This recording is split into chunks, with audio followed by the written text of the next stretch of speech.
மாண்புமிகு பேரவைத் தலைவர் அவர்களே, மாபெரும் தலைவர்கள் வழிநடத்திய மாண்பும் மாபெரும் வரலாற்று சிறப்பு கொண்ட இந்த சட்டமன்ற பேரவையின் 17வது சட்டமன்ற பேரவைக்கு நம்மையும் நம்ம தமிழக வெற்றி கழகத்தை சார்ந்த சட்டமன்ற உறுப்பினர்களையும் தேர்ந்தெடுத்து அனுப்பின நிரந்தரமாக என் நெஞ்சில் குடியிருக்கும் தாயன்புமிக்க தமிழக மக்கள் அனைவருக்கும் என்னுடைய மனப்பூர்வமான நன்றிகள். 17வது சட்டமன்ற கூட்டத்தொடரின் முதல் ஆளுநர் உரையின் மீதான நன்றி தெரிவிக்கும் தீர்மானத்திற்கு பதிலுரை வழங்க வாய்ப்பளித்த மாண்புமிகு பேரவைத் தலைவருக்கு நம் வணக்கத்தை தெரிவித்துக் கொள்கிறோம். மாண்புமிகு பேரவைத் தலைவர் அவர்களே, இந்த 17வது மாமன்றத்தில் அதிகப்படியான 12 கட்சிகளை சேர்ந்த பிரதிநிதிகள் தேர்ந்தெடுக்கப்பட்டிருக்கும். நாம கொள்கை ரீதியாகவும் நிலைப்பாடு ரீதியாகவும் வேறுபட்டு இருந்தாலும் மக்கள் பணி செய்வதுதான் நம்ம எல்லாருக்கும் பிரைமரியா இருக்கிற ஒரே எய்ம். அந்த வகையில தான் நம்ம எல்லாருமே நம்ம மக்களால் அங்கீகரிக்கப்பட்டு சட்டமன்றத்திற்கு வந்திருக்கிறோம். அதனால நாம கருத்தால் வேறுபட்டாலும் மக்கள் சேவை என்ற நோக்கத்தில் நம்ம மாநிலம் சார்ந்த விஷயங்கள்ல நாம எல்லாரும் ஒன்றிணைந்து பயணிச்சா நம்ம தமிழ்நாடு என்னைக்கும் எதிலையும் முதன்மை மாநிலமாக திகழும். ஆளுநர் உரைக்கு நன்றி தெரிவிக்கும் தீர்மானத்தில் பேசின மாண்புமிகு உறுப்பினர்களுக்கு நன்றி. எதிர்த்து பேசினாதான் எதிர்கட்சின்னு ப்ரூவ் பண்ண முடியும்னு நினைச்சுக்கிட்டு பேசின எதிர்கட்சியை சேர்ந்த எதிர்கட்சி தலைவர் உள்ளிட்ட மாண்புமிகு உறுப்பினர்களுக்கும் வணக்கமும் நன்றியும். பதிலுரை வழங்குற அதே நேரத்தில் நம்மளை சட்டமன்ற உறுப்பினராக தேர்ந்தெடுத்த பெரம்பூர் தொகுதி மக்களுக்கு நம்மளோட நெஞ்சார்ந்த நன்றிகள். அதே மாதிரி ராஜினாமா பண்ணிட்டாலும் நம்மளை தேர்ந்தெடுத்த திருச்சி கிழக்கு மக்களுக்கும் இந்த மன்றத்தில் நம்மளோட நன்றியை பதிவு செய்கிறோம். அப்புறம் நம்மளோட அரசியல் பயணத்தை பற்றியும் கொஞ்சம் பதிவு செய்ய விரும்புகிறோம். நாம் ஏதோ ஷூட்டிங்லேருந்து நேராக வந்து சிஎம் ஆன மாதிரியே சில பேர் ஒரு இமேஜ் கிரியேட் பண்ணுறாங்க. அவங்களுக்கு அவங்க ஆசைப்படுற லாங்குவேஜ்லேயே சொல்கிறோம், அது வெறும் ரீல் தான், ரியல் கிடையாது. ஒரு சாதாரண நடிகனாக தான் நம்ம கெரியர் தொடங்குச்சு. அப்புறம் அப்படியே சின்சியராக உழைச்சி மேலே வந்தோம். நம்ம கெரியரில் நாம் மேலே வந்ததுக்கு இந்த விஜய் ஒருத்தன் மட்டுமே காரணம் இல்லை, அவனோட உழைப்பு மட்டுமே காரணம் இல்லை. இந்த விஜயோட உழைப்புக்கும் உயர்வுக்கும் பின்னாடி இருக்கிற ஒட்டுமொத்த தமிழ்நாட்டு மக்களோட அன்பும் அரவணைப்பும் தான் காரணம். ஒவ்வொரு வீட்டில் இருக்க ஒவ்வொருத்தரும் நம்மளை அவங்க வீட்டில் ஒருத்தனா ஏற்றுக்கிட்டது தான் நமக்கு கடவுளும் மக்களும் தந்த மிகப்பெரிய வரம். அதுக்காகவே கடவுளுக்கு சமமான நம்மளோட சொந்தங்களான தமிழக மக்கள் அனைவருக்கும் மீண்டும் மீண்டும் நன்றி.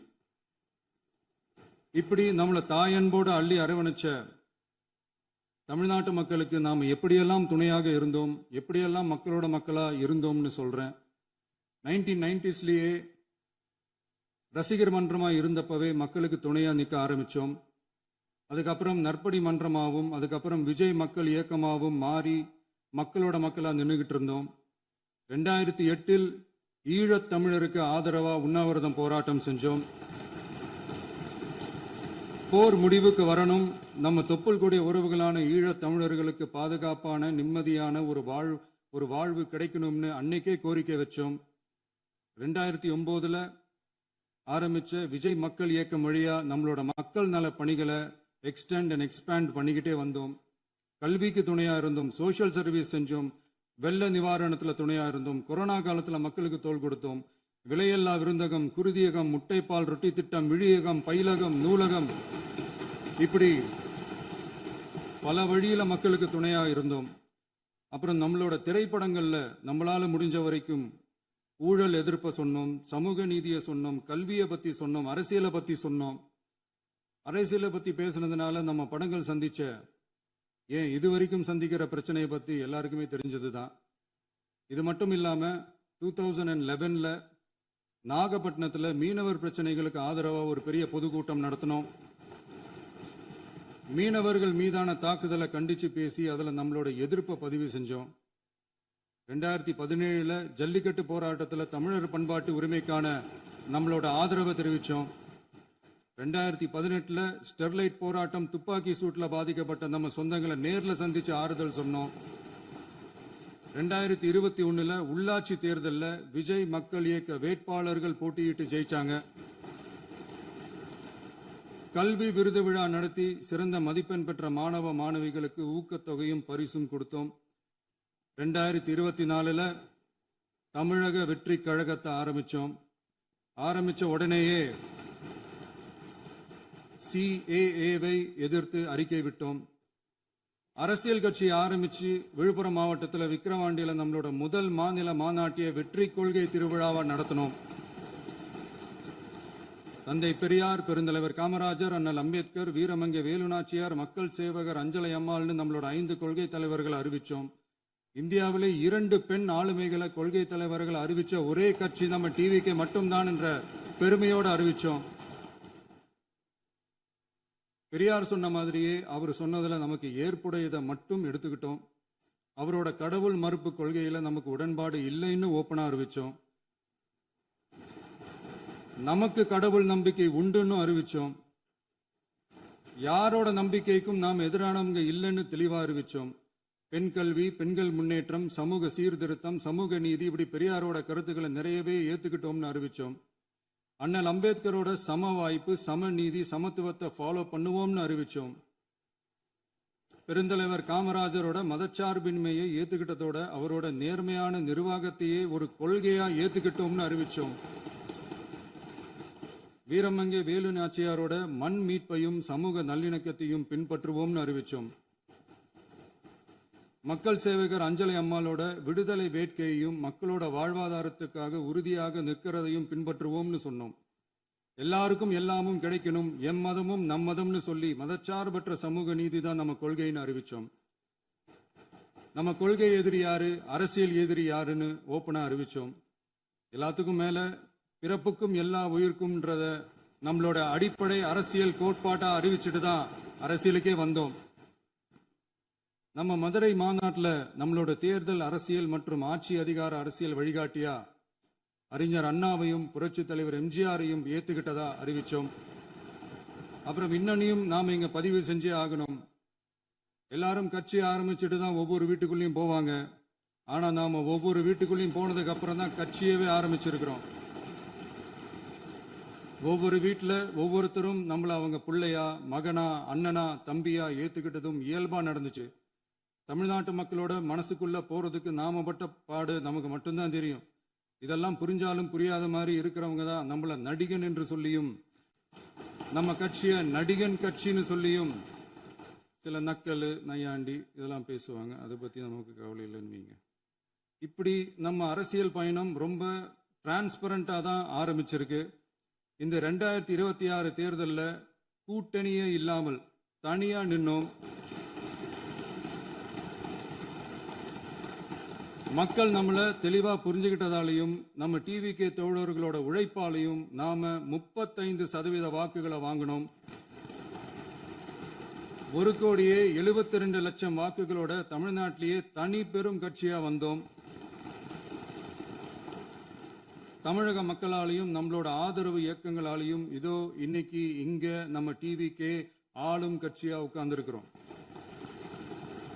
இந்த ஆளும் கட்சியா ஆனதும் அவ்வளவு சாதாரணமாலாம் நடந்துடல. 2.25 வருஷத்துல ஆட்சிக்கு வந்துட்டீங்கன்னு ரொம்ப கிண்டலா கேலியா சிலர் பேசுறாங்க. எங்களோட இந்த 2.25 வருஷ டிராவல்ல எவ்வளவு வலியும் வேதனையும் இருக்குது. நம்மளோட மக்கள் சந்திப்புக்கே அவ்வளவு இடையூறு, அவ்வளவு தடைகள், ஊர் உலகத்துல யாருக்கும் இல்லாத ஒன்னா நமக்கு மட்டுமேன்னு தனியா ஸ்பெஷலா எக்ஸ்க்ளூசிவா நிறைய நிபந்தனைகள், நெருக்கடிகள், கட்டுப்பாடுகள், நம்மளை சந்திக்க வர்ற மக்களுக்கு சரியான பாதுகாப்பு இல்லாம, நம்ம கூட்ட நிகழ்ச்சிக்கு போதுமான பாதுகாப்பு இல்லாமன்னு இன்னும் வெளியே சொல்ல முடியாத நிறைய சூழ்ச்சிகள் எல்லாத்தையும் தாண்டி தான் நாம் இந்த இடத்துக்கு வந்திருக்கிறோம். But still miles to go. நம்ம டிராவல்ல எல்லாத்துக்கும் உச்சமா நம்மளோட சொந்தங்கள், நம்மளோட உறவுகள், 41 பேர் கரூர் சம்பவத்தில் இழந்த வேதனை எல்லாம் எப்படி சொல்றதுனே தெரியல. நம்ம மனசை விட்டு என்னைக்கும் அந்த வலியும் வேதனையும் நீங்கவே நீங்காது. அதுலயும் நம்ம மேலேயே பழி போட்ட கொடுமையெல்லாம் இருக்கும் பாருங்க, அதெல்லாம் வேற லெவலுங்க. என்னத்துக்கு அப்படியெல்லாம் செஞ்சாங்கன்னு தெரியல. அரசியல்னா இப்படியெல்லாம் கொடூரமா இருக்கணுமா என்ன? சரி விடுங்க. இந்த விஜய் இவனோட மக்களுக்காக எதையும் தாங்க தயாராகிட்டான். இவ்வளவு பெயின்ஃபுல்லான நம்ம பொலிட்டிக்கல் டிராவல்ல நம்மளோட மிகப்பெரிய ஆறுதலும் பலமும் என்ன தெரியுமா? என் நெஞ்சில் குடியிருக்கும் என்னோட தமிழ்நாட்டு மக்களும் என் உயிருக்கு உயிரான என்னோட தோழர்களும் தான். அவங்களோட பலத்தால தான். அன்னைக்கு 1967ல முன்னாள் முதல்வர் மாண்புமிகு அறிஞர் அண்ணா அவர்கள் தலைமையில் அமைஞ்ச சாமானியர்களோட ஆட்சி மாதிரி 1977ல முன்னாள் முதல்வர் மாண்புமிகு புரட்சித் தலைவர் எம்ஜிஆர் அவர்கள் தலைமையில் அமைஞ்ச மிக சாமானியர்களோட ஆட்சி மாதிரி இதோ இன்னைக்கு அதே வரிசையில 2026 சட்டமன்ற தேர்தலில் இந்த விஜயோட தோழர்கள் இடம்பெற்ற ஒரு மிக மிக சாமானியர்களின் ஆட்சி அமைஞ்சிருக்கு. வாகை சூடும் வரலாறு திரும்பி இருக்கிறது. இப்படி ஒரு தீர்ப்பை மக்கள் அளிச்சதுனாலதான் தமிழக வரலாற்றில் ஒரு மகத்தான கூட்டணி ஆட்சியை நாம் அமைச்சிருக்கிறோம். இளைஞர்களால என்ன செய்ய முடியும், பெண்களால என்ன செய்ய முடியும்னு கேட்டவங்களுக்கான பதில் தான் இன்னைக்கு அமைஞ்சிருக்கிற நம்ம ஆட்சி. ஒரே ஒரு குடும்பம் மட்டும் முக்கியம்னு சொல்றது நம்மளோட ஆட்சி அதிகார அரசியல் இல்ல. தமிழ்நாட்டில் இருக்கிற ஒவ்வொரு குடும்பமும் முக்கியம்னு சொல்றது தான் நம்ம அரசியல். நம்மளோட ஆட்சி அதிகாரம் அதான் நம்மளோட மனசாட்சி உள்ள மக்களாட்சி. இந்த 2026 தேர்தலில் யாராலும் உடைக்கவே முடியாதுன்னு சொன்ன மதத்தை உடைச்சோம், சாதியை உடைச்சோம், முக்கியமா காசு கொடுத்து ஓட்டு வாங்குற ஒரு நச்சு கலாச்சாரத்தையே சுக்கு நூறா தூள் தூளா உடைச்சிருந்தோம். நாம கிளீன் கவர்னன்ஸ் அண்ட் குட் கவர்னன்ஸ்ல உறுதியா இருக்கிறோம். இப்ப மட்டும் இல்ல, எப்பவுமே இப்படிதான் இருப்போம். இதுல 100% இது உண்மைன்றதுனாலதான் பாரம்பரியமான தினத்தந்தி பத்திரிகை ஊழலின் ஊற்றுக்கண் அடைக்கப்படுகிறதுன்னு 16/6/2026 அன்னைக்கு ஒரு தலையங்கமே எழுதியிருக்கு. ஒரு தவறு செய்தால் அது தெரிந்து செய்தால் அவன் தேவன் என்றாலும் விடமாட்டேன் என்று எம்ஜிஆர் அன்று பாடினார். அதை இன்று விஜய் செயலில் காட்டுகிறார்னு அந்த எடிட்டோரியல்ல எழுதியிருக்கு. இந்த நேரத்தில் தினத்தந்திக்கு நம்மளோட நன்றியை தெரிவிச்சுக்கிறோம். அரசியலுக்கு வந்து 2 வருஷம் தான் ஆகுது. உங்களுக்கு என்ன தெரியும், உங்களால என்ன முடியும்னு கேலியா கேட்டவங்களுக்கு தினத்தந்தியோட பதிலை இப்போதைக்கு போதும்னு நினைக்கிறேன். என்னென்னமோ செய்வான்னு சொல்றானே இந்த விஜய், பல வருஷமா இருக்கிற ஒரு பதவி வெறி பிடிச்ச அரசியலை உடைச்சி எப்படி செய்வான்னு நம்ம மக்களை யோசிச்சிருவாங்க. இதோ இப்போ நம்ம மக்களுக்கு புரிஞ்சிருக்கும். இப்பவும் சொல்றோம், இது வெறும் ஆரம்பம் தாங்க. இந்த மாபெரும் சபையிலிருந்து கேட்கிற மக்களே, நமக்கு கொஞ்சம் அவகாசம் கொடுங்க. இதுக்கு முன்னாடி, அதாவது 2017 கடைசியில இருந்து 2026 ஏப்ரல் வரைக்கும் இருந்த புண்ணியவான்கள் ஆட்சியில ஒவ்வொரு டிபார்ட்மெண்ட்லயும் போட்ட ஏராளமான ஓட்டைகளை அடைச்சிக்கிட்டே படிப்படியா மக்களுக்கு நல்லதையும் செஞ்சுக்கிட்டே வருவோம். அதனாலதான் நமக்கு எதிரா யார் யாரோ சேரவே மாட்டாங்கன்னு நினைச்சவங்க எல்லாம் ஒன்னா சேர்றாங்க. நம்ம ஆட்சிக்கு டேட்டு குறிக்கிறாங்க.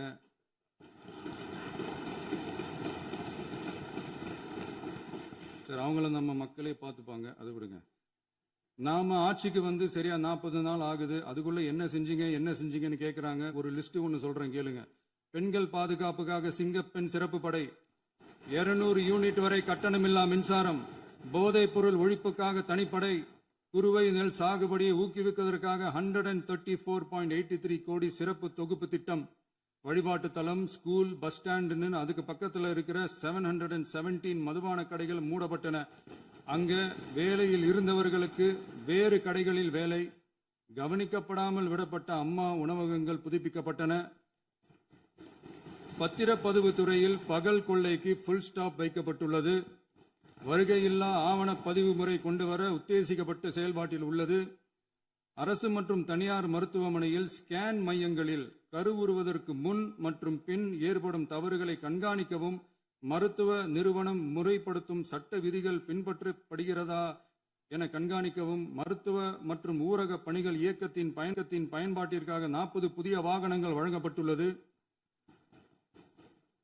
கூட்டுறவு வங்கியின் ஏழை எளிய மக்கள் வாங்கிய கடனுக்கு முதல் முத்தாய்ப்பாக ரூபாய் 2045 கோடி தள்ளுபடி வழங்கி ஆணையிடப்பட்டுள்ளது. ஒன்றிய அரசிடம் கேட்டுக்கொண்டதற்கிணங்க கடந்த 2 வருடமாக நிறுத்தி வைக்கப்பட்ட இருந்த ஜல் ஜீவன் மிஷன் திட்டம் புதுப்பிக்கப்பட்டு ஜல் ஜீவன் மிஷன் திட்டம் 2.0 நடைமுறைக்கு கொண்டு வரப்பட்டுள்ளது. 18,500 கோடி அளவில் உறுதியளிக்கப்பட்ட காஞ்சிபுரம் மாவட்டத்தில் மைய விரிவாக்க திட்டம், கோயம்புத்தூரில் மின்னணு பொருட்கள் மற்றும் மின்னணு அமைப்புகள் உற்பத்தி திட்டம், மற்றும் திருவள்ளூர் மாவட்டத்தில் காட்டுப்பள்ளி எல்என்டி கப்பல் கட்டும் தளம் விரிவாக்க திட்டத்திற்கு ஒப்பந்தங்கள் போடப்பட்டுள்ளன. அனைத்து நிர்வாக நடவடிக்கைகளும் மின்னணு முறையில் மாற்றம் கொண்டு வர நடவடிக்கை எடுக்கப்பட்டு வருகிறது. சட்டவிரோத கல்குவாரி மற்றும் அனுமதியின்றி கனிமங்களை எடுத்துச் செல்வது தடுக்கப்பட்டுள்ளது. பல்வேறு குவாரிகள் சீல் வைக்கப்பட்டுள்ளன. கனிமங்களை கண்காணிப்பது, எல்லைகளை நிர்ணயிப்பது மற்றும் ஆளில்லா விமானம் மூலம் அளவீடு செய்வது போன்றவற்றை செயல்படுத்துவதற்கான பணிகள் மேற்கொள்ளப்பட்டு வருகின்றன. அனைத்து துறைகளிலும் அலுவலர் தலையீடு இல்லாமல் லஞ்ச லாவண்யமற்ற தமிழகத்தை உருவாக்க அனைத்து நடவடிக்கைகளும் முடுக்கிவிடப்பட்டுள்ளது. இதெல்லாம் சாம்பிள் தான், இன்னும் இருக்கு. இந்த வெறும் 40 நாளுக்குள்ளேயே இவ்வளவு செஞ்சிருக்கோம்னா இனி வர்ற நாட்கள்ல கொஞ்சம் கொஞ்சமா படிப்படியா ஸ்டெடியா உழைச்சி லஞ்ச லாவண்யம் இல்லாத, ஊழல் இல்லாத, பெண்களுக்கு பாதுகாப்பான, சுதந்திரமான, டிரான்ஸ்பரண்டான தமிழ்நாட்டை நம்ம சொந்தங்களான தமிழக மக்களுக்கு தர்றது தான் நம்மளோட ஒன் அண்ட் ஒன்லி டார்கெட். கண்டிப்பா அதை நிறைவேற்றியே காட்டுவோம். 8 கோடி மக்கள் நம்மளோட இருக்கிறப்போ ஏங்க அதை செய்ய முடியாது? மாண்புமிகு பேரவைத் தலைவர் அவர்களே, தமிழ்நாட்டின் கருவூலம் எப்படி திசை மாறி உருமாறி தேய்ந்து ஓய்ந்து கிடைக்கிறதுன்னு சொன்னாங்க. திசை மாறி உருமாறி தேய்ந்து ஓய்ந்துன்னு வசனம் மாதிரி ரைமிங்கா இல்லாம வளமான இலக்கியமா இதே சபையில பேசினவங்களோட திறமையான ஆட்சியில நடந்த நிதி மேலாண்மையை பத்தி வெள்ளை அறிக்கையா வெளியிட்டோம். வெள்ளை அறிக்கை வந்ததிலிருந்தே கண்ணை கட்டுதுங்க. அந்த காலத்துல தான் பிள்ளையோ பிள்ளை, தொல்லையோ தொல்லைன்னு சொன்னாங்க. அதே மாதிரி தாங்க அவங்க ஆட்சியாலையும் அவங்களாலையும் இன்னைக்கு தமிழ்நாட்டுக்கே தொல்லையோ தொல்லை. இப்படி ஒரு நிலைமையை உண்டாக்கி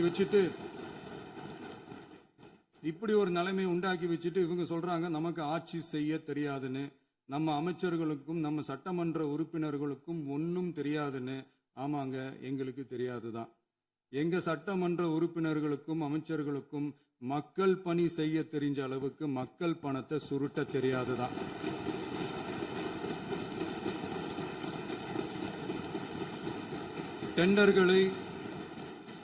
டெண்டர்களை முறைப்படுத்த தெரிஞ்ச அளவுக்கு அதோட ரேட்டை உயர்த்தி ஊழல் செய்ய தெரியாதுதான். பதவி உயர்வு வழங்கவும் பணி இடமாற்றம் கலந்தாய்வு நடத்தவும் தெரியுமே தவிர பதவி உயர்வுக்கும் பணியிட மாற்றத்திற்கும் பணம் பறிக்க தெரியாதுதான்.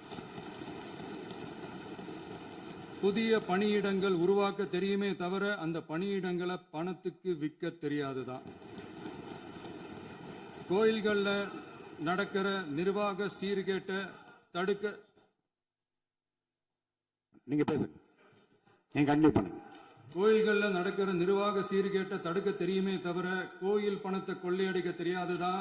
தங்கத்தை உருக்கி தாரை வார்க்க தெரியாதுதான்.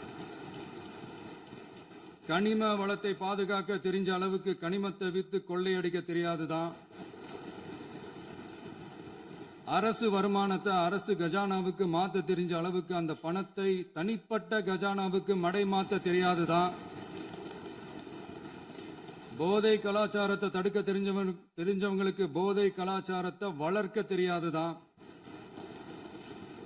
நம்ம குடும்பத்தில் இருக்கிற பாட்டி, அம்மா, அக்கா, தங்கச்சி, குழந்தைங்களை, பெண்களை மதிக்க தெரிஞ்சவங்களுக்கு ஓசி பஸ்,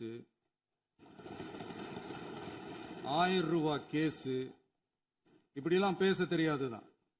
எங்க உறுப்பினர்களுக்கும் அமைச்சர்களுக்கும் மக்கள் சேவை தெரிந்த அளவிற்கு சுயநல தேவையை செஞ்சிக்க தெரியாதுதான். அதனாலதான் சொல்றோம், எங்களை பார்த்து எதுவும் தெரியாதுன்னு சொல்றவங்களுக்கு சொல்றோம், இதெல்லாம் எங்களுக்கு தெரியாதுதான். உங்களை மாதிரி முறைகேடுகளை செய்யறத நாங்க தெரிஞ்சுக்கவும் போறதில்ல, தெரிஞ்சுக்கவும் ஆசைப்படல.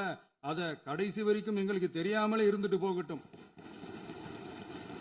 அதனால நாங்களும் எங்க மக்களும் வெரி வெரி ஹாப்பி தான். மாண்புமிகு பேரவைத் தலைவர் அவர்களே, எதிர்ப்பவர்கள் எதிர்க்கட்சி என்பதற்காக எங்கள் ஆட்சி மீது 1000 பழி போடலாம்.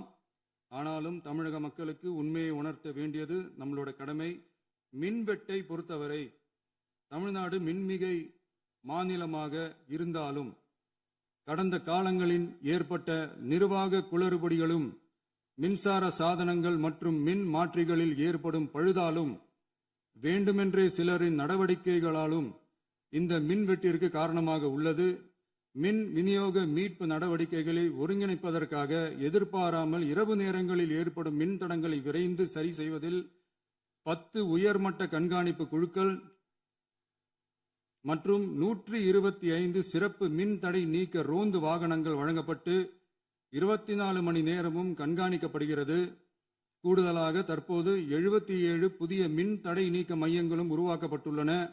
விரைவில் இந்த மின்வெட்டு நிலைமை அறவே நீக்கப்படும். மாண்புமிகு பேரவைத் தலைவர் அவர்களே, நம்ம விவசாயிகள் எல்லாரும் நம்மளை நல்லா புரிஞ்சுக்கிட்டு தமிழக வெற்றி கழகத்தை ஏத்துக்கிட்டாலும் எதிர்க்கட்சிகளோட தூண்டுதலால சில இடங்கள்ல சில போராட்டங்கள் நடக்குது. எதிர்க்கட்சிகள் என்னதான் சித்து வேலை செஞ்சாலும் விவசாய பெருமக்கள் எல்லாரும் நம்ம ஆட்சி அவங்களுக்கான ஆட்சி தான் நல்லா புரிஞ்சுதான் வச்சிருக்கிறாங்க. இந்த வருஷம் எல்னினோ விளைவா எப்பவும் இருக்கிறத விட இந்த டைம் மழை குறையுங்கிறதையும் நம்ம விவசாயிகள் உணர்ந்துதான் இருப்பாங்க. இருந்தாலும் நம்ம அரசு நம்ம விவசாயிகளோட வாழ்வாதாரத்துக்காக பக்கபலமாகவும் உறுதியாகவும் துணை நிற்கும்ங்கிறத தெரிவிச்சுக்கிறோம்.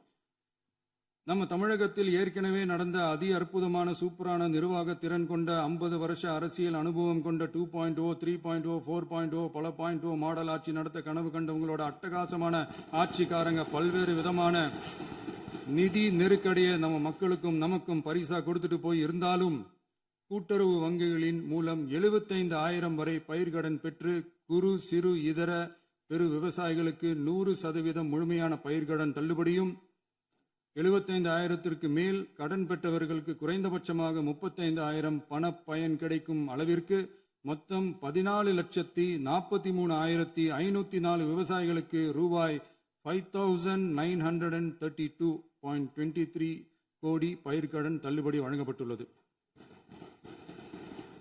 மாண்புமிகு பேரவைத் தலைவர் அவர்களே, நாம ஒன்றியத்தில் கூட்டுறவு கூட்டாட்சி, மாநிலத்தில் சுயாட்சி என்ற கொள்கையை கொண்டவங்க தான் ஏற்கனவே அறிவிச்சிருக்கிறோம். தற்போதைய ஒன்றிய அரசு சார்ந்த கட்சியுடன் அரசியலில் கொள்கை அளவில் நேர் எதிராக நிற்கிறவங்க தான் நாம. அதே சமயத்தில் எதுக்கெடுத்தாலும் கண்ணை மூடிக்கிட்டு ஒன்றிய அரசோட மோதல் போக்கை விரும்புறவங்க நாம இல்ல. நமக்கு எப்பவுமே தமிழகத்தின் வளர்ச்சி மட்டும்தான் முக்கியம். அதுக்காக நம்மளோட அரசியல் ரீதியான கொள்கைகளையோ மாநில உரிமைகளையோ கொஞ்சம் கூட விட்டு கொடுக்கவே மாட்டோம். அதுல ரொம்ப தெளிவாகவும் உறுதியாகவும் இருக்கிறோம். இனியும் இப்படித்தான் இருப்போம். அதுல ஒருபோதும் மாற்றமே இருக்காது. அதனால இதுல யாரு திசை திருப்ப வேலையில் ஈடுபட்டாலும் அவங்க எல்லாரும் மக்கள் மத்தியில் தோற்பது உறுதி. எனவே நம்ம மக்களுக்கோ சிறுபான்மை சகோதரர்களுக்கோ நம்ம ஆதரவு இயக்கங்களுக்கோ எந்தவித சந்தேகமும் வேண்டாம். நாம் யாரோட டீமும் இல்ல. நாம எப்பவுமே பியூரான பீப்புள்ஸ் டீம். இன்னும் சொல்ல போனா நாம secular team, social justice team. மாண்புமிகு பேரவைத் தலைவர் அவர்களே, அரசு விழாக்கள், கல்வி நிறுவனங்கள் மற்றும் பல அதிகாரப்பூர்வ நிகழ்ச்சிகளோட தொடக்கத்தில் நம்ம தமிழ்தாய் வாழ்த்த பாடுறது தான் வழக்கமா இருக்கு. தமிழ்தாய் வாழ்த்த பொறுத்த வரைக்கும் நம் அரசு இதுல நம்மளோட உறுதியான நிலைப்பாட்டை ஒன்றிய அரசுக்கு மிக தெளிவா தெரிவிச்சிருக்கு. அது இல்லாம இதில் மாநில அரசின் கொள்கைக்கு ஏற்ப ஒன்றிய அரசின் அறிவிக்கையில் திருத்தம் மேற்கொள்ள கோரிக்கையும் விடுக்கப்பட்டுள்ளது. நீட் தேர்வை பொறுத்தவரை கிராமப்புற மற்றும் பொருளாதார ரீதியாக பின்தங்கிய மாணவர்களுக்கு சமமான வாய்ப்பை வழங்குவதில்லை. மருத்துவ கல்வியில் சமூக நீதி மற்றும் சம வாய்ப்பை நீட் பாதிக்கிறது என்பதை உணர்கிறோம். எனவே மருத்துவ படிப்புகளுக்கான சேர்க்கையை 12ஆம் வகுப்பு மதிப்பெண்களின் அடிப்படையில் நடத்த வேண்டும் என்று நமது அரசு வலியுறுத்தி வருகிறது. மத்திய அரசிடம் நீட்டிலிருந்து தமிழ்நாட்டிற்கு விலக்கு வழங்க வேண்டும் என்று கோரிக்கை விடுத்துள்ளது. மாண்புமிகு பேரவைத் தலைவர் அவர்களே, பேரறிஞர் அண்ணா அவர்கள் தலைமையிலான அரசு 1968 இருமொழி கொள்கையை நடைமுறைப்படுத்தியது. தமிழ் ஆட்சி மொழி, தமிழ் மொழியை பாதுகாப்பது, மாணவர்களுக்கு ஆங்கிலத்தின் மூலம் உலக அளவிலான வாய்ப்புகளை வழங்குவது, எந்த ஒரு மொழியையும் கட்டாயமாக திணிப்பதை தவிர்ப்பது மற்றும் எதிர்ப்பது, நிலத்தின் மொழி மற்றும் பண்பாட்டு அடையாளத்தை பேணுவது என்பதை நம் தமிழக வெற்றிக் கழக ஆட்சி ஏற்றுக்கொண்டுள்ளது. எனவே தமிழ்நாட்டில் தமிழ் ஆட்சி மொழி மற்றும் இருமொழி கொள்கை என்பதில் நமக்கு மாற்று கருத்தே இல்லை. மாண்புமிகு பேரவைத் தலைவர் அவர்களே, கடந்த 11/6/2026 அன்று நடந்த நிதி ஆயோக் கூட்டத்தில் தமிழ்நாடு அரசின் சார்பாக கலந்து கொண்டு வறுமையற்ற தமிழ்நாடு இயக்கம் உருவாக்க தேவையான நிதியையும், தமிழ்நாட்டுக்கு 2 எய்ம்ஸ் மருத்துவமனைகளை தருமாறும், மருத்துவம் மற்றும் பல் மருத்துவ படிப்பிற்கு 12ஆம் வகுப்பு மதிப்பெண் அடிப்படையில் இடங்களை நிரப்புதல் குறித்தும், செயற்கை நுண்ணறிவு தொடக்க நிறுவன வளர்ப்பு மையங்கள் தமிழ்நாட்டில் அமைக்கவும், இளைஞர் திறன் மற்றும் வேலைவாய்ப்பு இயக்கம் செயல்படுத்த வேண்டியும், பெண்கள் தலைமையிலான வளர்ச்சி குறித்தும், மீனவ சமுதாயங்களின் வாழ்வாதாரம் மற்றும் மீன்பிடி படகுகள் மற்றும் மீனவர்களை விடுவித்தல் குறித்து நிரந்தர நடவடிக்கை எடுக்க வேண்டியும், காலநிலை தாங்கும் தன்மை பெருந்திட்டம் 2045 கீழ் விண்வெளி உற்பத்தி மையத்தை தேசிய விண்வெளி உற்பத்தி மையமாக அறிவிக்க கோரியும், தமிழ்நாட்டில் சாலை போக்குவரத்து, நெடுஞ்சாலை மற்றும் ரயில்வே அமைச்சகத்தின் மேம்பாட்டு குறித்தும், அனைத்து கிராமங்களையும் டிஜிட்டல் இணைப்பு வசதி ஏற்படுத்துதல் குறித்தும், கூட்டு குடிநீர் திட்டம் தொடரவும்,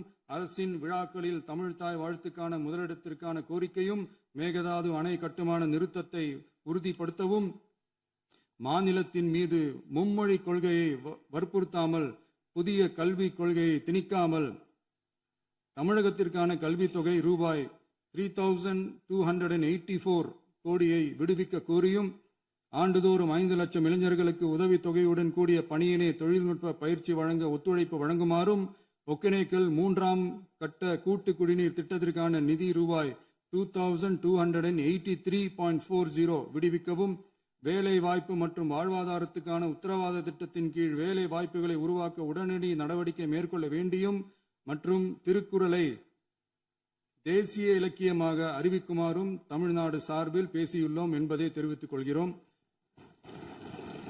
மாண்புமிகு பேரவைத் தலைவர் அவர்களே, அண்டை மாநிலங்களுடனான நட்புறவு ஒரு மாநிலத்தின் வளர்ச்சிக்கும் நாட்டின் ஒற்றுமைக்கும் மிகவும் அவசியமானது.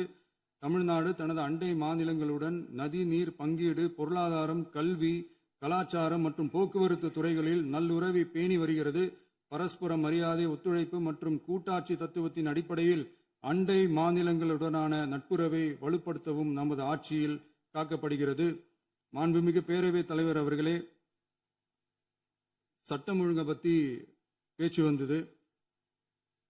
சட்டம் ஒழுங்கு சரியா இருக்கணும் அப்படின்றதுல எங்களுக்கு மாற்று கருத்தே கிடையாது. கண்டிப்பா லா அண்ட் ஆர்டர் கரெக்டா இருக்கணும், கரெக்டா இருக்கும், இருக்க வைப்போம். அதே மாதிரி பெண்கள் பாதிக்கப்படுறதையும் இங்க யாராலையும் சகிச்சிக்கவே முடியாது. அதுக்கான கடுமையான நடவடிக்கைகள் நம்ம அரசு எடுத்துக்கிட்டு இருக்கிறோம். இந்த சிங்கப்பெண் சிறப்பு அதிரடிப்படை கூட அதுக்கான ஒரு ஃபர்ஸ்ட் ஸ்டெப் தான். அதே மாதிரி இந்த போதைப் பொருள் நடமாட்டம், அதை கண்ட்ரோல் பண்றதுக்கும் நம்ம அரசு கடுமையான நடவடிக்கைகள் எடுத்துக்கிட்டு இருக்கிறோம். அதையும் கண்டினியூ பண்ணி எடுப்போம். மாண்புமிகு பேரவைத் தலைவர் அவர்களே, இப்போ நான் சொன்ன இந்த பிரச்சனைகள்லாம் 2026 போன மாதம் மே மாதம் 10ஆம் தேதி புதுசாக வந்துடல. இதெல்லாம் பல வருஷமா இருக்கிற பிரச்சனைகள் தான், பல வருஷமா கண்டுக்காம விட்ட பிரச்சனைகள் தான்.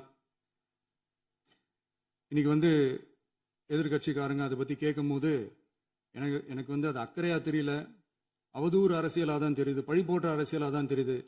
இப்படி அவதூறு பழி போடுறவங்களை பார்த்து ஒன்னே ஒன்று தான் கேட்கணும்னு தோணுது. கடந்த 9-10 மாசமா நம்ம ஸ்டேட்ல சட்டம் ஒழுங்கு டிஜிபியே இல்லை. சட்டம் ஒழுங்கு டிஜிபியை போடுங்கன்னு சொல்லி எல்லாம் ஓஞ்சி போயிட்டோம். போன ஆட்சியில் நடந்ததுக்கெல்லாம் இப்பதான் விடையே கண்டுபிடிக்கிறோம் நம்ம ஆட்சியில்.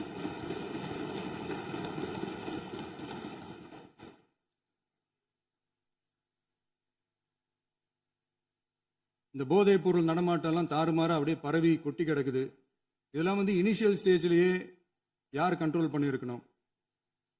போலீஸ் டிபார்ட்மெண்ட் அப்போ யார் கையில் இருந்தது? இத்தனை கேள்வி நம்மளை பார்த்து கேட்குறாங்களே, ஒரே ஒரு கேள்வி தான் நான் கேட்கணும்னு தோணுது. போலீஸ் டிபார்ட்மெண்ட்டை கையில் வச்சுக்கிட்டு பிகினிங்லேயே இனிஷியல் ஸ்டேஜ்லேயே இந்த போதைப் பொருள் நடமாட்டத்தை ஏன் கண்ட்ரோல் பண்ணலை? மனசாட்சி உள்ளவங்க இந்த பிரச்சனையெல்லாம் ஏன் நடக்குதுன்றது அவங்களுக்கே நல்லா தெரியும். இன்னைக்கு சட்டம் ஒழுங்கை பற்றி கேள்வி கேட்கக்கூடாதா அப்படின்னா தாராளமாக கேட்கலாம். இது ஜனநாயக அரசு, மன்னராட்சியெல்லாம் கிடையாது, மனசாட்சி உள்ள மக்களாட்சி. அதனால கேள்வி கேட்கலாம், எல்லாருக்கும் எல்லா உரிமையும் உண்டு. விமர்சனம் செய்யலாம், எல்லாருக்கும் எல்லா உரிமையும் உண்டு. ஆனால் நம்ம ஆட்சியில் என்ன நடவடிக்கைகள் எடுத்திருக்கோன்றது தெரிஞ்சுக்கிட்டு அதுக்கேற்ற மாதிரி ஒரு நடுநிலையாக பேசுனீங்கன்னா கொஞ்சம் நல்லா இருக்கும். சட்டம் ஒழுங்கை பற்றி யாருக்கு என்ன யோசனை இருந்தாலும், மக்கள் நலனுக்காக யாருக்கு என்ன யோசனை இருந்தாலும் அதை தாராளமாக சொல்லலாம். நம்ம அரசு அது காது கொடுத்து கேட்கும். ஆனால் நம்ம அரசினுடைய நிர்வாகத்திறன் அதை பற்றி பேசுறவங்களுக்கு இந்த ஊரடிச்சு உலையில போட்டு ஊழல் மேல ஊழலா செஞ்சுக்கிட்டு அதுல இருந்து தப்பிக்கிறதுக்கு பேர் தான் நிர்வாகத்திறன் அப்படின்னு சொன்னா, அப்படிப்பட்ட ஒரு ஊழல் செய்யற நிர்வாகத்திறனை நம்ம அரசு ஒரு நாளும் செய்யாது. பொட்டி பெட்டியா பணத்தை வச்சுக்கிட்டு, பெட்டியை வச்சு எல்லாம் செஞ்சுக்கிட்டு, போதைப் பொருள் பாதுகாவல் கழக மாடல் அரசாங்கம் செஞ்ச ஒவ்வொரு ஊழலா வெளியில வந்துகிட்டு இருக்கு. டாஸ்மாக்ல அது என்னப்பா அது பேரு, பார்ட்டி ஃபண்ட் கட்சி நிதி அப்படின்ற பேர்ல அடிச்ச கொள்ளையெல்லாம் ஒண்ணு ஒண்ணா இப்போ கவர்மெண்டோட கஜானாவுக்குள்ள கொண்டு சேர்த்துக்கிட்டே இருக்கிறோம். உட்காருங்க. மாண்புமிகு முதல்வர்கள் பதில் உரைக்கு பிறகு முதல்வர் பதில் உரைக்கு பிறகு நேரம் தரேன். அப்ப பேசட்டும், அவங்க பேசட்டும், அவங்கள பேச அனுமதி. உட்காருங்க, உட்காருங்க.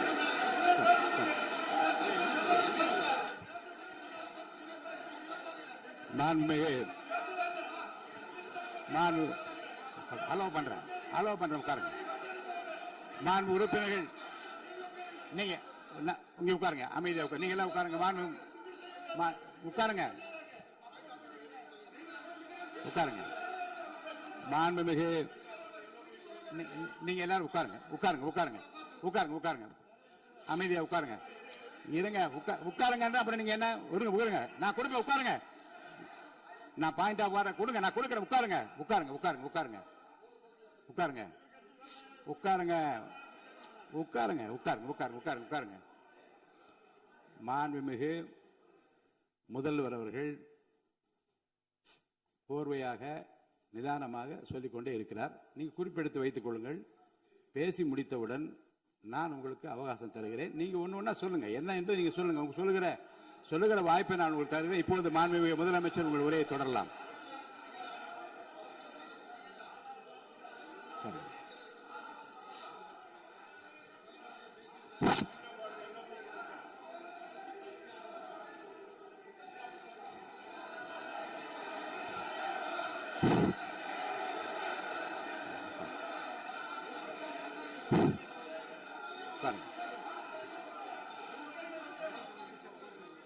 நான் எழுந்த பிறகு உட்கார்றதுதான் முறை. உட்காருங்க, எல்லாரும் உட்காருங்க. தேசிய உட்கார். நான் அலோவ் பண்றேன். உட்காருங்க, அமைதியா உட்காருங்க. நான் அலோவ் பண்றேன். அமைதியா உட்காருங்க, உட்காருங்க. அங்க இருந்து குரல் கொடுக்காதீங்க. உட்காருங்க.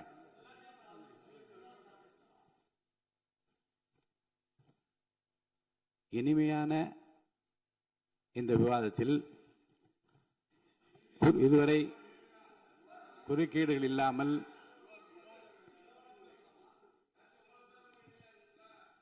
கொஞ்சம் அமைதியா இருங்க. மாண்புமிகு முதல்வர் அவர்கள் பேசி முடித்தவுடன் பாயிண்ட் ஆஃப் ஆர்டர் கேட்டிருக்கேன். நான் அனுமதிக்கிறேன். எதிர்க்கட்சி தலைவருக்கு மட்டும் நான் அனுமதி தருகிறேன். அவர் எழுந்து பேசலாம். முதலமைச்சர் நீங்க கண்டினியூ பண்ணி முடிக்கலாம். நீ எல்லாரும் எழுந்துச்சீங்கன்னா சரி வராது. உட்காருங்க. நான் சொல்லியிருக்கேன். உட்காருங்க, உட்காருங்க, உட்காருங்க.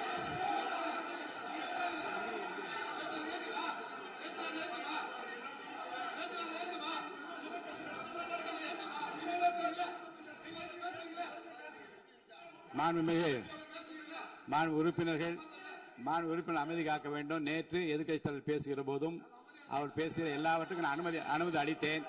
அதுல பாயிண்ட் ஆஃப் கேளுங்க. அந்த விவாதத்தில் கேளுங்க. இப்போதும் மாண்புமிகு முதலமைச்சர் அவர்கள் பேசி முடித்த பிறகு நான் உங்களுக்கு அதுக்குரிய அவகாசத்தை தருகிறேன். நீங்க கேள்வி கேளுங்க. கேட்கிற உரிமையும் விளக்கத்தை பெற்றுக்கொள்ள உரிமை உங்களுக்கு இருக்கிறது. அதற்கு அவகாசம் நான் தருகிறேன்.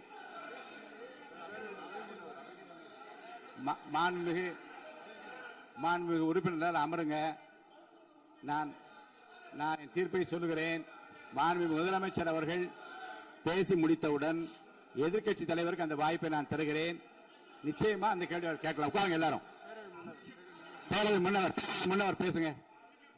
மாண்பு பேரவைத் தலைவர் அவர்களே, இன்று இவர்கள் முயற்சி செய்வது அவர் ஆளுங்கட்சியாக இருக்கின்ற போது இருங்க, நான் சொல்லிடுறேன் ப்ளீஸ்.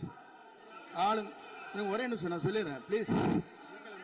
ஆளும் கட்சியாக இருக்கின்ற போது நீங்கள் சொன்ன ஒரே வார்த்தை, நாங்கள் பேசி முடித்ததற்கு பிறகு குறிப்பிடுத்துவிட்டு நீங்கள் எந்த கேள்வி வேண்டுமானாலும் கேட்கலாம் என்று ஒரு முறையை நீங்கள் பின்பற்றினீர்கள். அதே முறையை இப்போது பின்பற்ற வேண்டும் என்று கேட்டுக்கொள்கிறேன்.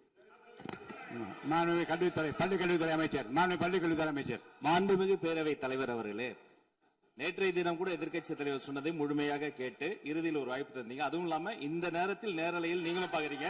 அங்கிருந்து உரிமையில் விழித்து இந்த பக்கம் இருக்க உறுப்பினர்களை பார்த்து அப்படின்னு உரிமையில் விழிப்பதை உங்கள் மூலமாக கண்டிக்கிறேன். அந்த வார்த்தையை அவை குறிப்பிலிருந்து நீக்கணும். கண்ணியம் காத்து முதல்வர் முழுமையாக பேசுவதை காத்து கண்ணியம் காத்து இந்த சபைக்கு ஒரு மரபு இருக்கிறது. அதை மூத்த உறுப்பினர்கள் பின்பற்றபடி உங்கள் மூலமாக கேட்டுக்கொள்கிறேன். மாண்புமிகு முதலமைச்சர் அவர்கள் உரையை தொடரலாம். நான் தரேன். நான் உறுதியாக மாண்புமிகு முதலமைச்சர் அவர்கள் பேசி முடித்தவுடன் எதிர்க்கட்சி தலைவருக்கு அந்த வாய்ப்பு தரப்படும் என்பதை உறுதியாக சொல்லிவிட்டேன். இடையிலே குறுக்கீடு செய்யாமல் அந்த பேச்சு முழுமையாக பேசி முடிக்க நீங்கள் அனுமதி வழங்க வேண்டும் என்று கேட்டுக்கொள்கிறேன். அமைதியா உட்காருங்க. அவங்க பேசி முடிக்கட்டும், நீங்க கேளுங்க. நான் என்ன சொல்றேன், கேட்கிற உரிமையும் விளக்கத்தை கேட்டு பெற உரிமை உங்களுக்கு இருக்கிறது. ஆனா இடையிலே குறுக்கீடு செய்யாமல் அதை முடிக்கும்படி நான் கேட்டுக்கொள்கிறேன். மாண்புமிகு முதலமைச்சர் அவர்கள் தொடர்ந்து நீங்க பேசலாம்.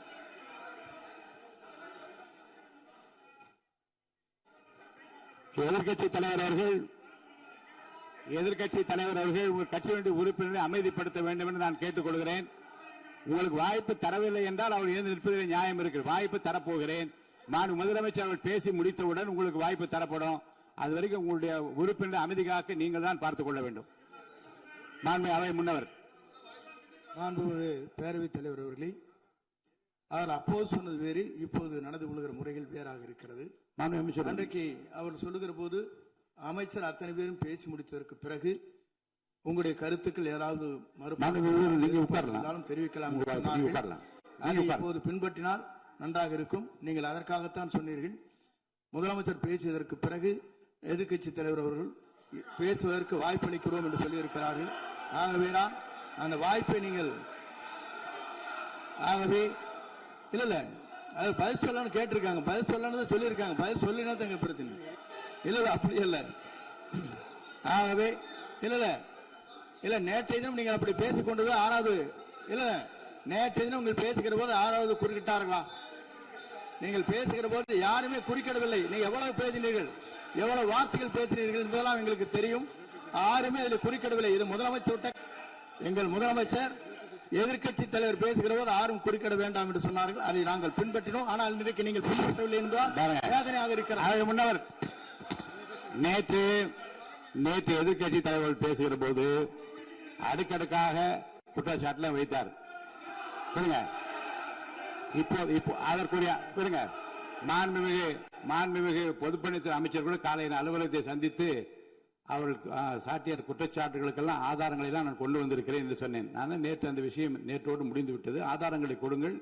தக்க நேரத்தில் இதை பற்றி சொல்ல வேண்டிய நேர்ந்தால் நான் இதெல்லாம் ஆய்வு செய்து உரிய நேரத்தில் அவை குறிப்பிட்டு ஏற்றுவதற்கு முன்பாக அவரிடம் காட்டி அதற்கு பிறகு அதை பற்றி முடிவெடுக்கும் என்று நான் சொன்னேன்.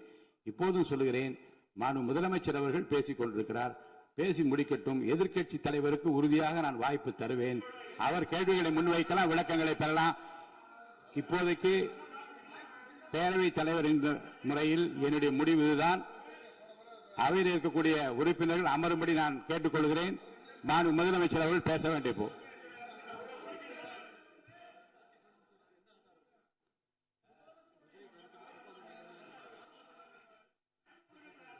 மாண்புமிகு இருங்க. அவை முன்னவர் பேரவைத் தலைவர் அவர்களே, நேற்றைய தினம் நீங்கள் முழுமையாக பேசினீர்கள். உங்கள் பேச்சுக்கள் எப்படி இருந்தது என்பதும் நாடறியும். இருந்தாலும் கூட நாங்கள் அமைதியாக இருந்தோம். இல்ல நீங்க இருங்க.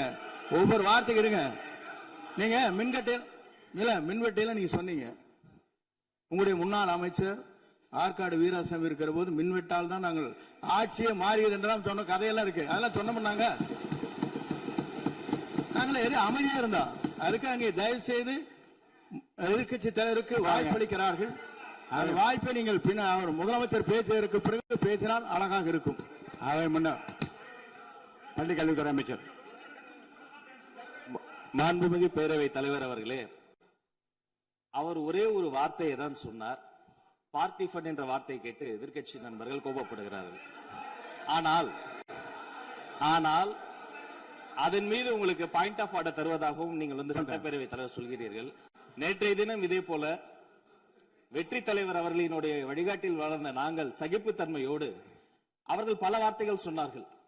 புதிதாக சோஃபா மாடல் என்றார்கள், குதிரை பேரம் என்றார்கள், எத்தனையோ வார்த்தைகள் சொன்ன போது சகிப்புத்தன்மையோடு அதை கேட்டு பொறுமையாக இருந்தோம்.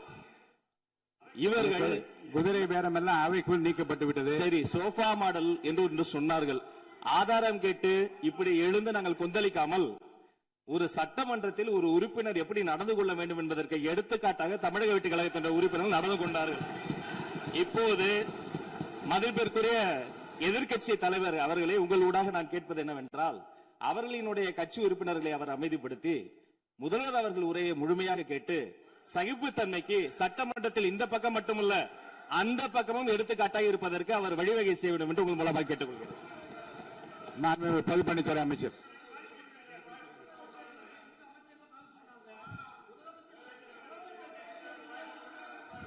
மாண்புமிகு பேரவைத் தலைவர் அவர்களே, திராவிட முன்னேற்ற கழகம் முதல் நாளில் இந்த சபையுடைய மரபையும் பாரம்பரியத்தை பற்றியும் நமக்கு வகுப்படுத்தார்கள். அந்த மரபுப்படி எங்களுடைய தலைவருடைய வழியில் இந்த சட்டசபையுடைய நிகழ்வுகளில் நாங்கள் கலந்து கொண்டிருக்கிறோம். நேற்றைய எதிர்க்கட்சி தலைவர் பேசும் பொழுது எவ்வளவோ வார்த்தைகள் உண்மைக்கு புறம்பாக சட்டத்திற்கு எதிராக ஒரே நிமிஷம் பேசுறேன். சட்டத்திற்காக பேசும் பொழுது நாங்கள் அமைதியாக இருந்தோம். ஒரு 2-3 முறை தான் அவரு பேசும்போது மினிஸ்டர்கள் இருந்துச்சு நின்னாங்க. ஆனா இன்னைக்கு மாண்புமிகு முதலமைச்சருடைய முதல் உரை கடந்த 4 நாட்களாக திராவிட முன்னேற்ற கழகம் முதலமைச்சர் ஏன் பேசலன்னு சொல்லிட்டே இருந்தாங்க. இன்னைக்கு பேச ஆரம்பிச்ச உடனே அவர் சொன்ன வார்த்தை பார்ட்டி ஃபண்ட் சொன்னார். எந்த பார்ட்டின்னு சொல்ல. ஆனா அந்த வார்த்தைகள் சொல்லி முடிஞ்ச உடனே எதற்காக முதலமைச்சருடைய பேச்ச இவங்க குறுக்கிறாங்கன்னு தெரியல. நீங்கள் சொன்னதுபடி முதலமைச்சர் பேச வேண்டும். பேசிய பின்பு கருத்துகளுக்கு பதிலளிக்க அவர்கள் பதிலளிக்க நாங்களும் பதிலளிக்க தயாராக இருக்கிறது பதிவு பண்றோம். மாண்பு முதலமைச்சர் அவர்கள்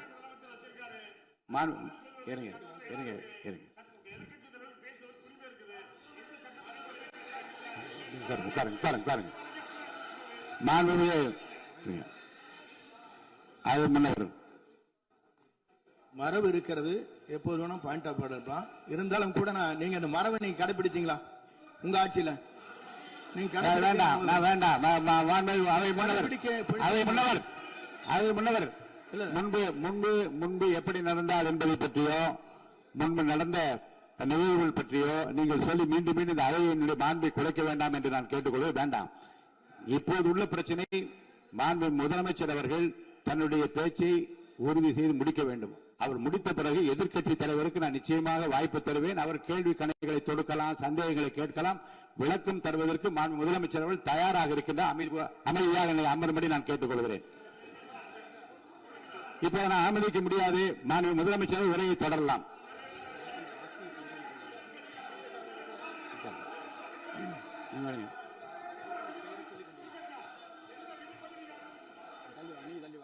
மாண்புமிகு உறுப்பினர் ஆஸ்டின் உங்க இடத்துல போய் உட்காருங்க.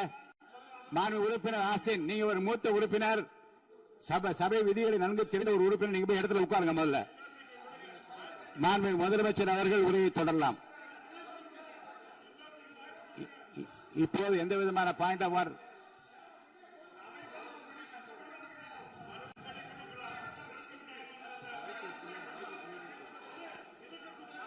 நான் வாய்ப்பு இல்லை என்று சொன்னால் நீ எழுந்து நிற்பதிலே நியாயம் இருக்கிறது. உட்காருங்க. வாய்ப்பு உறுதியாக எதிர்க்கட்சி தலைவருக்கு பாயிண்ட் ஆஃப் ஆர்டர் மட்டுமல்ல, உட்கார்ந்து அவர் பேசிய பேச்சுக்கள் என்னென்ன இருங்க, என்ன உங்களுக்கு சந்தேகம் இருக்கிறதோ, வினாக்கள் இருக்கிறதோ அதை நீங்க கேட்கலாம். அவர் பதில் சொல்வதற்கு தயாராக இருக்கிறார். பேசி முடிக்கின்ற வரை அமைதி காக்கும்படி உங்களை நான் கேட்டுக்கொள்கிறேன். மாண்புமிகு எதிர்க்கட்சி தலைவர் முழு ஒத்துழைப்பை நீங்கள் தர வேண்டும் என்று நான் எதிர்பார்க்கிறேன்.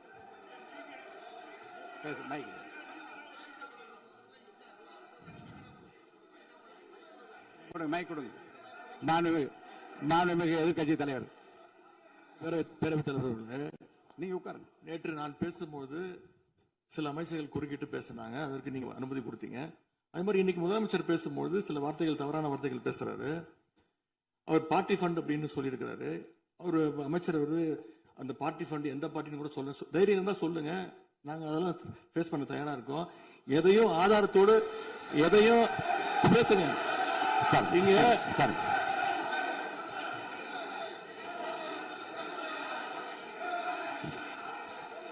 அது மாதிரி பேரவைத் தலைவர் அவர்களே, நேற்று நான் பேசி முடிஞ்சோடனே நீங்க அவை முடிஞ்சிருச்சுன்னு சொல்லிட்டீங்க. நாங்கெல்லாம் வீட்டுக்கு போயிட்டோம். வீட்டுக்கு போய் டிவி போட்டு பார்த்தா அங்க இன்னொரு அமைச்சர் இன்னும் பதில் சொல்லிட்டே இருந்திருக்கிறாரு. அதற்கெல்லாம் நாங்க இப்ப என்ன பதில் இது, என்ன மரபு இது? நீங்க இப்ப பேசிக்கிட்டே இருப்பீங்களா? நாங்க அதை பார்த்துக்கிட்டே இருக்கணுமா?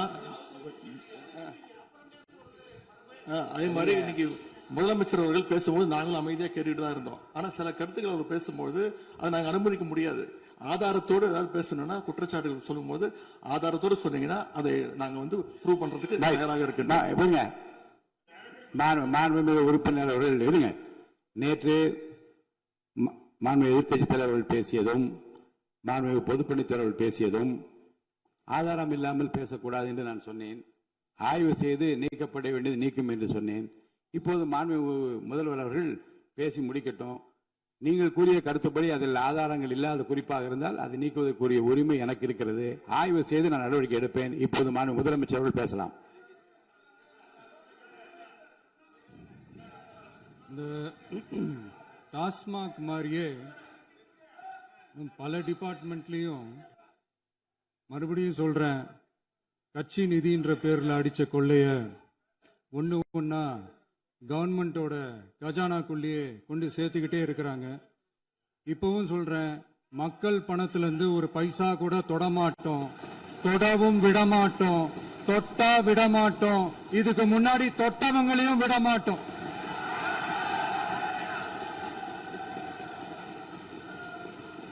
ஒவ்வொரு ஊழலா வெளியில வரும் போலே, ஒவ்வொரு வேஷமா கலைஞ்சிரும் போலே, இங்க இருக்கிற நிறைய பேரு நடுங்கி போய் இதுல நம்ம மேல அவதூறு வேற. இப்ப புதுசா ஒரு வெப்பன் ஒண்ணு கொண்டு வந்திருக்காங்க. அது என்ன தெரியுமா? அவங்க தயவால தான் நம்ம ஆட்சி நடக்குதான். மக்கள் தயவால இந்த ஆட்சி நடந்துகிட்டு இருக்கு. மனசாட்சி உள்ள சக்திகளோட ஆதரவால இந்த ஆட்சி நடந்துகிட்டு இருக்கு. நாங்க தான் அனுப்பி வச்சோம் அப்படின்றாங்களே. அனுப்பி வச்சவங்களுக்கு மினிஸ்ட்ரியில இடம் கொடுத்தா ஏன் கதறீங்க? ஏன் இவ்வளவு கோவம்? ஏன் இவ்வளவு கதறல்? இதுல இன்னொரு முக்கியமான விஷயம், மார்க்சிஸ்ட் கம்யூனிஸ்ட் கட்சி நமக்கு ஆதரவு கொடுத்தது சுயேட்சையா எடுத்த முடிவுன்னு சொல்றாங்க. அதே மாதிரி இந்திய கம்யூனிஸ்ட் கட்சி நமக்கு ஆதரவு கொடுத்தது சுயேட்சையா எடுத்த முடிவுன்னு சொல்றாங்க. இதுல எங்க இருந்து நாங்க தான் அனுப்பி வச்சோம்னா புரியலையே. மக்களுக்கு நல்லா புரியும், எல்லாத்தையும் தெளிவா பார்த்துக்கிட்டு இருக்கிறாங்க.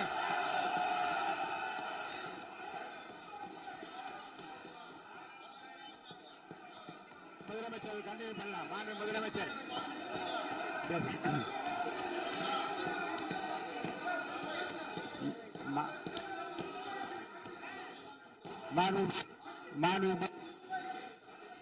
முதலமைச்சர் கண்டினியூ பண்ணலாம். நீங்க கண்டினியூ பண்ணலாம்.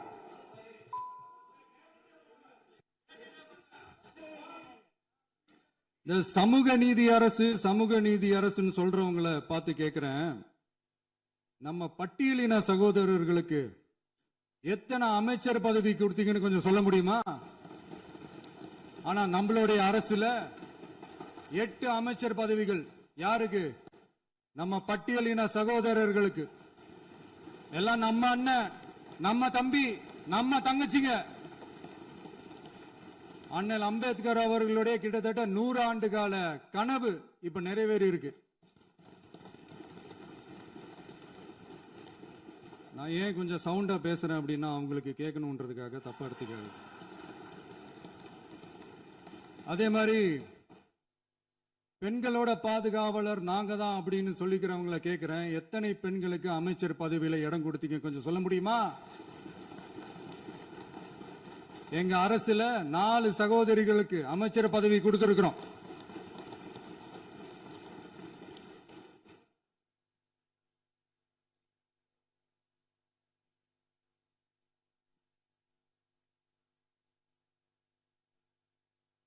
அதனால மக்களால் நிராகரிக்கப்பட்டு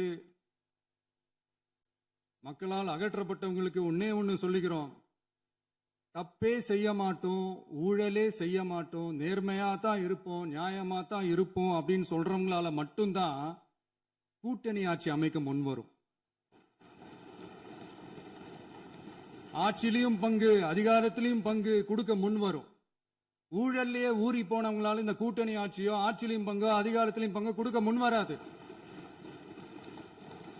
மெஜாரிட்டி இருந்தாலும் தரமாட்டாங்க, மெஜாரிட்டி இல்லைனாலும் தரமாட்டாங்க. கேட்டா ரெடிமேடா ஒரு பதில் ஒண்ணு வச்சிருப்பாங்க, கூட்டணி ஆட்சியை மக்கள் விரும்ப மாட்டாங்கன்னு. அதே மக்கள் தான் இப்ப அவங்கள பார்த்து சிரிக்கிறாங்க. நான் பதவியேற்ற அன்னைக்கு கொஞ்சம் டைம் அவகாசம் கேட்டேன். எதுக்கு கேட்டேன்? நிதி நிலைமைலாம் கொஞ்சம் மோசமா இருக்குது, அதெல்லாம் கொஞ்சம் சரி செஞ்சுக்கிட்டே படிப்படியா கொஞ்சம் கொஞ்சமா நான் கொடுத்த வாக்குறுதிகள்லாம் செயல்படுத்துவேன், அதுக்காக கொஞ்சம் டைம் அவகாசம் கேட்டேன். நான் ஏதோ வேற எதுக்காகவோ வேற யாருக்காகவோ ஏதோ அவகாசம் கேட்ட மாதிரி. அடுத்து இங்க சபையில இல்லாதவங்களை பத்தி பேச வேண்டாம்னு நினைக்கிறேன்.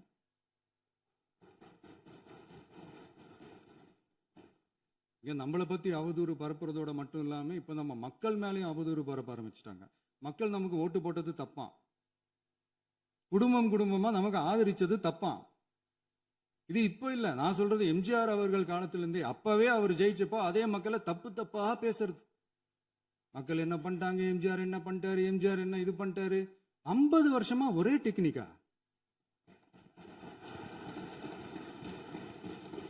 டெக்னாலஜி எல்லாம் மாறி வேற எங்கேயோ போயிட்டு இருக்கு பஸ். இதுல கொஞ்சம் டெக்னிக்காச்சும் கொஞ்சம் மாத்தினா கொஞ்சம் நல்லா இருக்கும். அதனால மக்களுக்கு யூஸ்ஃபுல்லா இருக்கிற மாதிரி இந்த ஆக்கப்பூர்வமான கருத்துக்களோ ஆக்கப்பூர்வமான யோசனைகளோ இருந்தா சொல்லுங்க, அதை நாங்க டெஃபரெண்டா எடுத்துக்கிறோம். ஆனா அதை விட்டுட்டு இந்த நக்கல், நையாண்டி, சம்பந்தம் இல்லாத பேச்சு இதெல்லாம் பேசிட்டு அப்புறம் முதல்வர் பதில் சொல்லல, முதல்வருக்கு பதில் சொல்ல தெரியல அப்படின்னா அப்புறம் என்ன சோஃபா மாடல் ஆட்சியா? அது என்னன்னு புரியறதுக்கு எனக்கு ரொம்ப நாள் ஆச்சு. இந்த sofa set, table chair, teapoy, furniture பிசினஸ்லாம் வேற எங்க வெளியில போய் பண்ண சொல்லுங்க. அப்படி அந்த பிசினஸ் தான் பண்ணணும்னா நிறைய பிசினஸ் பண்ற மாதிரி வெளியில போய் பண்ண சொல்லுங்க, இங்க சட்டசபைக்குள்ள வேணாம். அதனால ஆக்கப்பூர்வமான கருத்துக்கள் இருந்தா சொல்லுங்க, டெஃபினட்டா அது சரியா இருந்தா நாங்க ஏத்துக்கிறோம். எனக்கு ஒரு குட்டி கதை ஒண்ணு ஞாபகம் வருது, சொல்லாமா?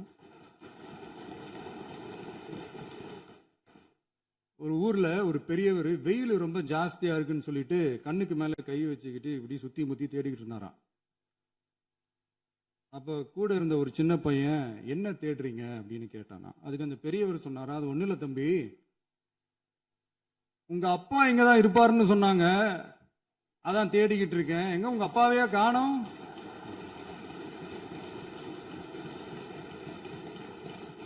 இல்ல அந்த எங்களுக்கும் நக்கலா நையாண்டியா சம்பந்தம் இல்லாத குட்டி கதை இதெல்லாம் எங்களுக்கும் பேச தெரியும். அந்த கதையில பெரியவர் அப்படி சொன்னாராம், தப்பா எடுத்துக்காதீங்க. அந்த கதையில பெரியவர் அப்படி கேட்டாராம். அதனால யாரும் இங்க டென்ஷன் ஆக வேணாம். அதனால இன்னொரு இந்த என்னுடைய உரையை முடிக்கிறதுக்கு முன்னாடி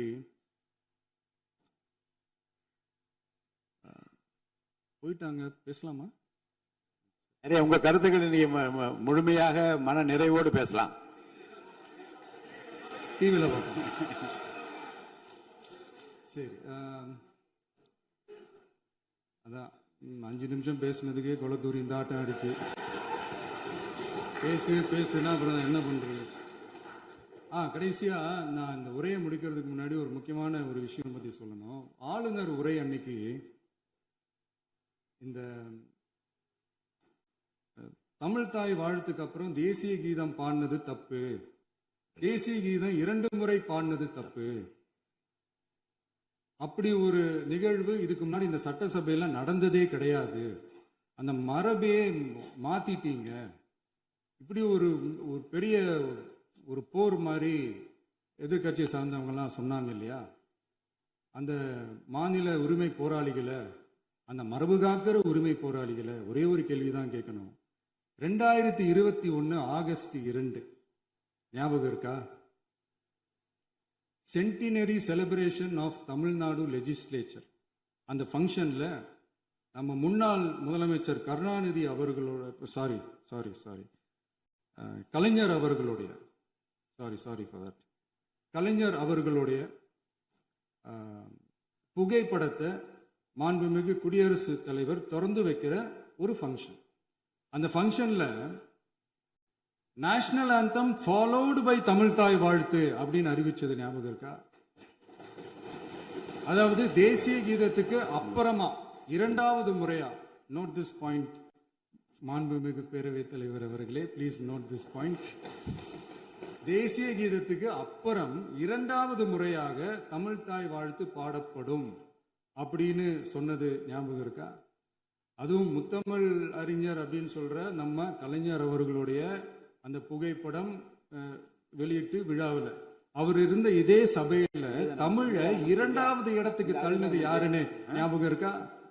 அது மட்டும் இல்ல, அந்த தேசிய கீதத்தை நாட்டுப்பண் நேஷனல் ஆந்தம்னு சொல்லி அதே ஃபங்க்ஷன்ல கடைசியா ஃபங்க்ஷன் முடியும் போது செகண்ட் டைம் தேசிய கீதம் பாடினதும் ஞாபகம் இருக்கா? இதே அவையில் தான், அது அவை குறிப்பிலும் இருக்கிறது, இதே அவையில் தான் நடைபெற்றது. இந்த தக்க நேரத்தில் இந்த ஆதாரங்களை அளித்த மாண்பு முதல்வர்களுக்கு நன்றியை தெரிவித்துக் கொள்கிறேன். டவுட் இருந்தா இந்த புக்கை பார்த்து தெரிஞ்சுக்கலாம். அதனால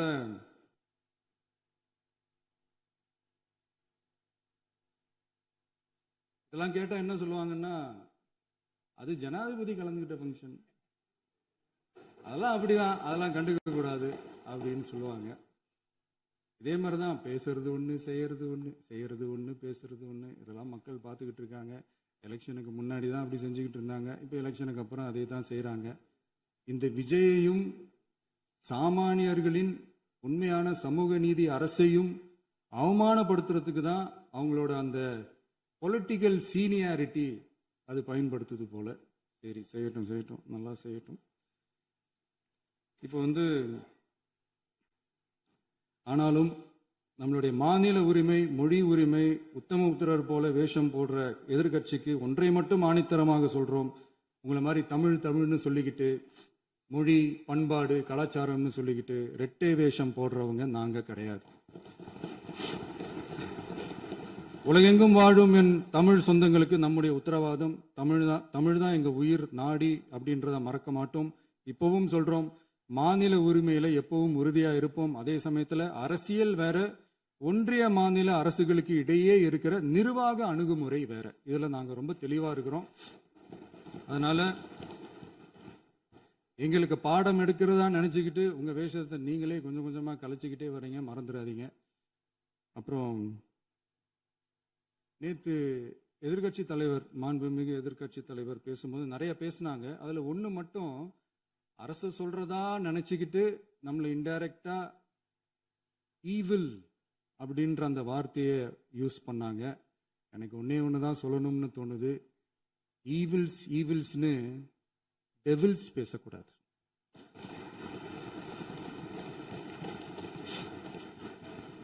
அவங்க இருந்திருந்தா ஒரு ஆக்ஷன் பண்ணணும்னு எனக்கு தோணுச்சு. எல்லாரும் போயிட்டாங்க. பர்மிஷன் பண்ணலாமா? இப்பவும் பண்ணலாம், ஒன்றும் தப்பு இல்லை.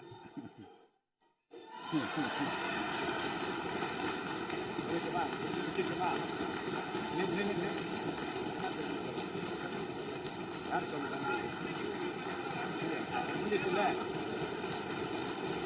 எழுந்து சொல்லுமா, உட்காந்து சொல்லட்டுமா?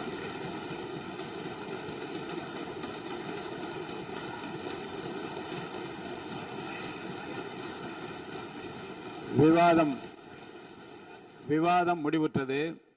மாண்புமிகு உறுப்பினர்கள் முன்மொழிந்த திருத்தங்கள் வலியுறுத்தப்படுகின்றனவா என்று அறிய விரும்புகிறேன். மாண்புமிகு உறுப்பினர்கள் முன்மொழிந்த திருத்தங்கள் அனைத்தும் பேரவையின் அனுமதியில் திரும்ப பெறப்படுகின்றன. 2026 ஆண்டு ஜூன் திங்கள் 18ஆம் நாளன்று சட்டமன்ற பேரவைக்கு மாண்புமிகு ஆளுநர் அவர்கள் ஓந்தளித்த பெருரைக்கு தமிழ்நாடு சட்டமன்ற பேரவை உறுப்பினர்கள் பெரிதும் நன்றி உடையவர்களாவர் என்று மாண்புமிகு பேரவை துணைத் தலைவர் திரு மு ரவிசங்கர் அவர்களால் 19/6/2026 நாளன்று முன்மொழியப்பட்ட தீர்மானம் பேரவையின் முடிவுக்கு விடப்படுகிறது. ஏற்போர் ஆம் என்க. மறுப்போர் இல்லை என்க. ஏற்போரே அதிகம் என்று கருதுகிறேன். ஏற்போரே அதிகம். தீர்மானம் நிறைவேறியது.